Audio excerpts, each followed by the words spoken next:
saya lebih ke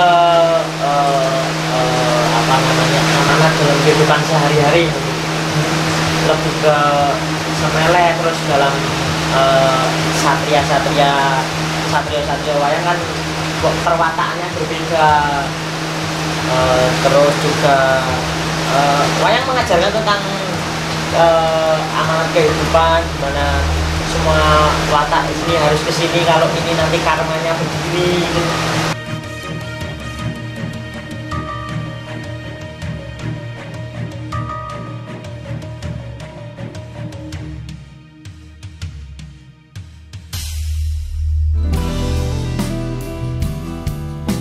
Kalau membaca buku, mohon maaf dibilang saya jarang sih Pak, kalau membaca buku malah jarang. Ini mendapatkan hal itu dari mana, dari mendengarkan? Iya, ya. Saya lebih ke banyak mendengarkan, terus banyak misalnya ngobrol-ngobrol dengan teman-teman yang suka wayang juga, pengulik tentang cerita ini kok gini tuh, ternyata ini gini gimana itu umpamanya gitu. Misalnya kenapa tokoh ini? Ya, bukan ada asal usulnya gitu. Beliau ini usianya September lalu itu baru 17 tahun, tapi tadi kita sama-sama dengar beliau sudah ngomong tentang semele. Kita ngerti apa artinya semele itu?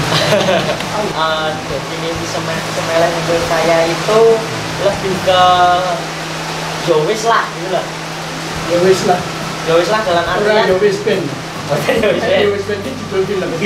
Yowis lah itu dalam artian misalnya yang sepele aja, misalnya ada orang berbuat jahat pada kita, itu yowis aku semele lah, yowis lah orang jur nek kalau ada orang berbuat jahat sama kita harus balasnya. Itu tidak tentang, lebih ke pasrah sama kehidupan, semua serahkan pada Tuhan gitu. Iya. Sudah punya pacar? Belum lah. Ya semele ya. Wayang itu kan selama ini yang kita tahu, apalagi wayang Purwo kan memakai bahasa Jawa ya. Dari mana Anda belajar tentang itu semua? Atau bagaimana caranya membaca? Dari yang mendengarkan atau punya guru? Kalau bahasa mungkin kalau dari mendengarkan saya kira belum cukup. Mungkin saya juga lihat-lihat referensi, kalau mungkin di internet atau pembahasan di YouTube juga banyak, atau ngobrol-ngobrol dengan teman lain gitu. Ada banyak teman yang bisa yang mensupport itu. Untuk teman saya kira yang bukan dalam artian mahir dalam wayang, dalam artian suka sama wayang, itu teman saya banyak juga yang suka sama wayang, banyak juga yang. Dan saya juga belajarnya dari, sekarang saya sekolah di Abirando, tapi baru masuk tahun 2020 kemarin, dan baru sampai bulan Maret ada pandemi corona, jadi diliburkan sampai sekarang, sudah 10 bulan libur. Sampai ambil sekolah di Abirando. Itu usia yang termuda atau gimana? Atau ada yang sebetulnya saya pas pendaftaran kemarin kan minimal usia itu 17 tahun Pak di sana. Ya. Pas itu saya masih 16 tahun waktu Desember pendaftaran, saya masih 16 tahun, dan di sana ditanyai oleh Romo Kanjeng sebagai kepala sekolah di Abirando itu apa wis niat tenan gitu. Ada beberapa misalnya berangkat hujan atau pokoknya ada yang pasti ada yang membuat halangan untuk kita tidak berangkat ke sekolah gitu loh. Sekolah Abirando yang saya maksud. Nah itu diyakinkan lagi, dalam artian kan nek rata-rata anak remaja atau seusia saya kan kalau belajar itu mau demennya gitu loh, demen mau nek anyar. Batas 1 bulan, 2 bulan atau malah berapa hari supaya habis itu harus lah malas gitu loh.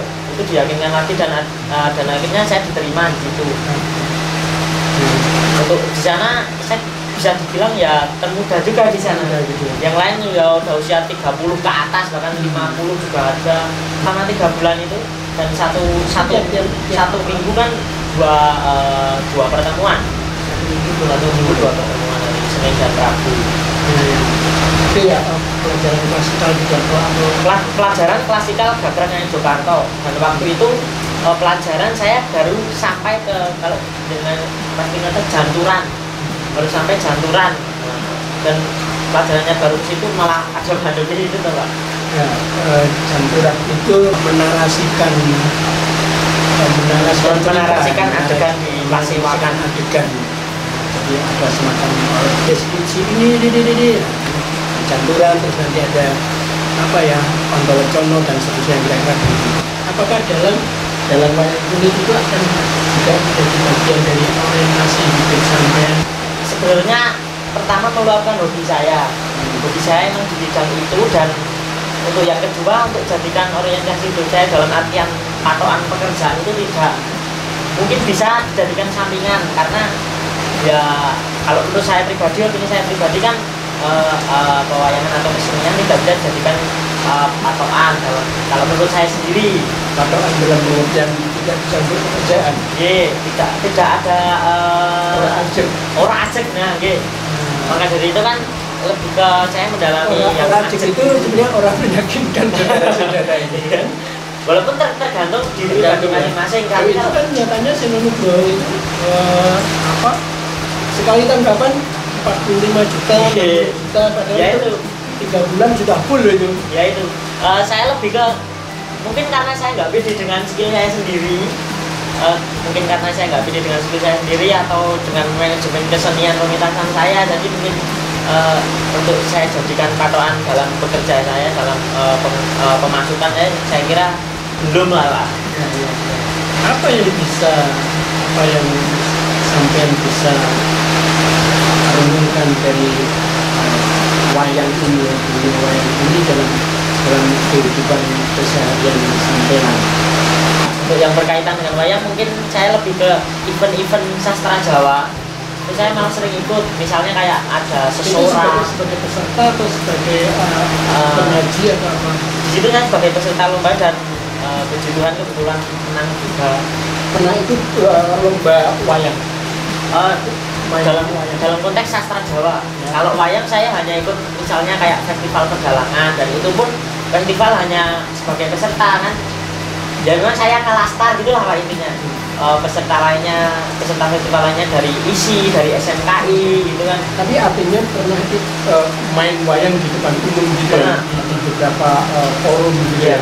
Kompetisi wayang saya malah baru ikut satu kali bulan Agustus kemarin ya, Agustus tahun 2020 itu saya ikut, dan tentu saja tidak juara karena ya memang saya di situ juga cuma mau lebih ke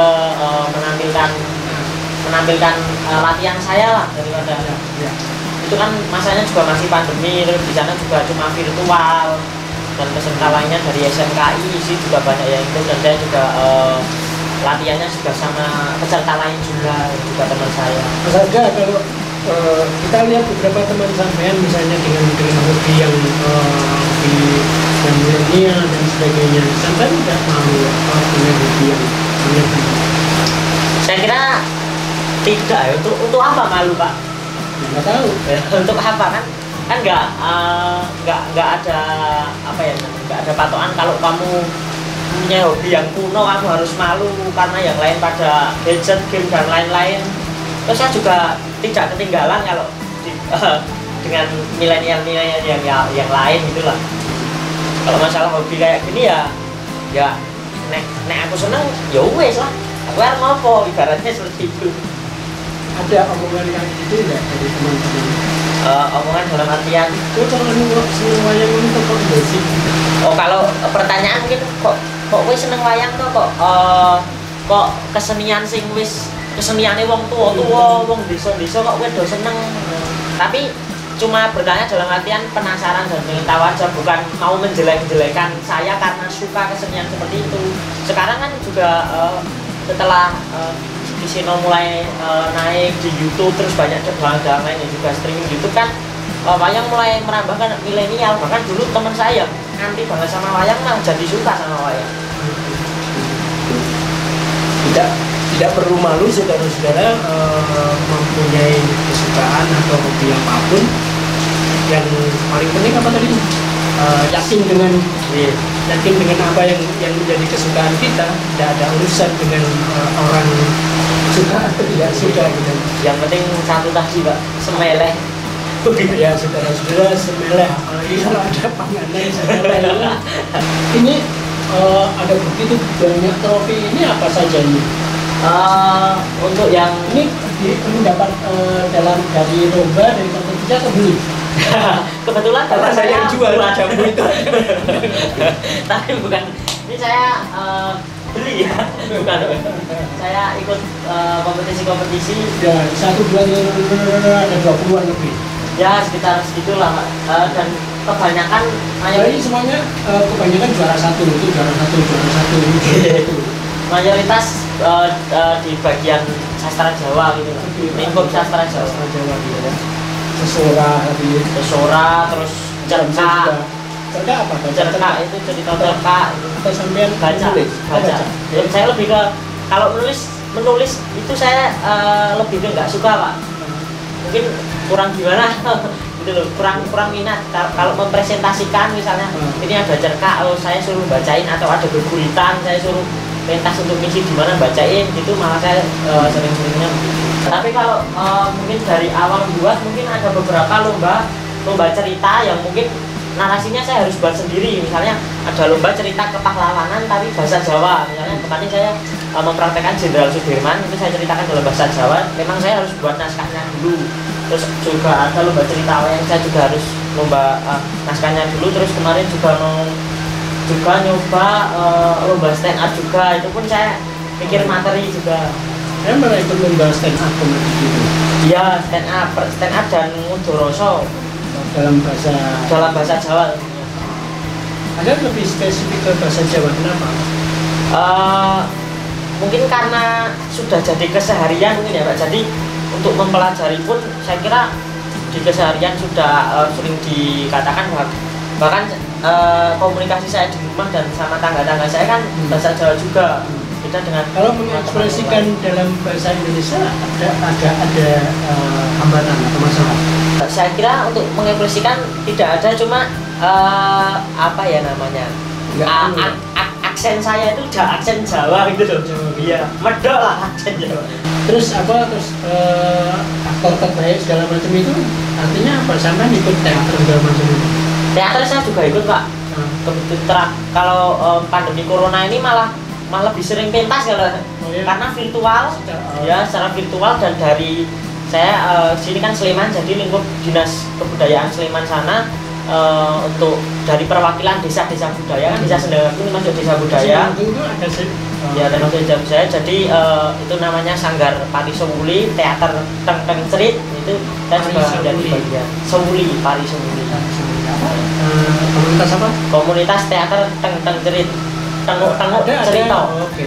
Tengok cerita. Nah, mikir ini ada nggak nama yang lebih buruk dari itu memang agak dalam artian agak isi kalau dikatakan, cuma kalau tanya sama kesemuanya Teng Cerit.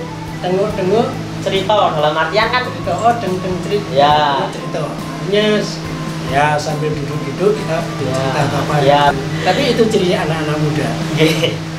Dan memang mayoritas untuk teater itu memang anak muda lah. Apalagi ya kalau saya minta praktekin ya paling cuma gitu-gitu aja. Iya. Malah mengecewakan, ekspektasinya tidak tinggi. Saya kira obrolan kita ini hanya ingin menunjukkan bahwa ada anak muda yang menyukai kesenian tradisi, punya hobi seni tradisi, dan dia merasa yakin bahwa hal itu tidak ada kaitannya, bahwa itu sesuatu yang ketinggalan zaman, sesuatu yang nggak gaul atau apa.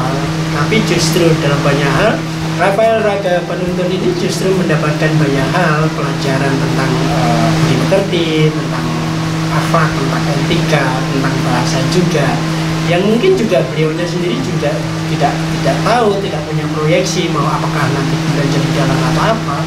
Tapi dari hobinya itu dia bisa menemukan media pembelajaran yang cukup menantang, apalagi kaitannya dengan sekolahnya di multimedia. Saya berharap bahwa obrolan ini bisa memberikan gambaran pada para pemirsa video ini bagaimana kita meyakini apa yang kita sukai dan yang kita yakini.